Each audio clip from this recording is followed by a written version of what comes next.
ప్రకాశం జిల్లా కొండేపి మండలంలోని పెద్దకంట్లగుంట గ్రామ సర్పంచ్పై కూటమి సర్కారు కక్ష సాధింపు చర్యలకు పాల్పడుతోంది.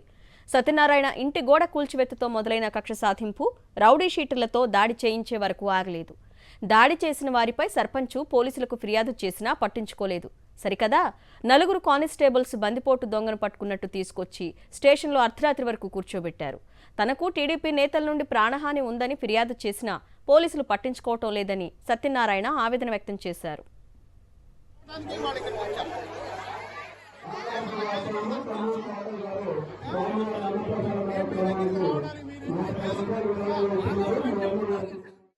రెడ్ బుక్ రాజ్యాంగం మరి ప్రత్యర్థిని భౌతికంగా లేకుండా చేస్తే మనం ఎల్లకాలం రాజ్యాన్ని వెళ్తామనేటటువంటి ఒక దురాలోచన.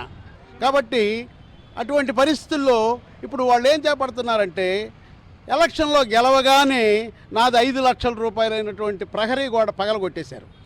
మరి రిపోర్ట్ ఇస్తే పోలీస్ స్టేషన్లో తీసుకోలేదు.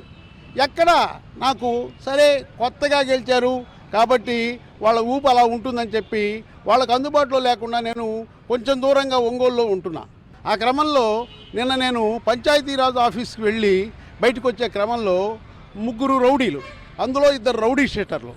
నెంబర్ 1 బోయపాటి నరసింహారావు అనేవాడు రౌడీ షీటరు, రెండోవాడు కొల్లా ప్రసాద్ అనేవాడు ఒక రౌడీ షీటరు, మరి తానికొండ శ్రీనివాసరావు అనే 3 వ్యక్తులు నా మీద దాడి చేసి నన్ను కొడుతుంటే అందరూ చూస్తున్నారు. అక్కడ పరిస్థితి అలాగా ఉంది. రెడ్ బుక్ రాజ్యాంగం అంటే అదే.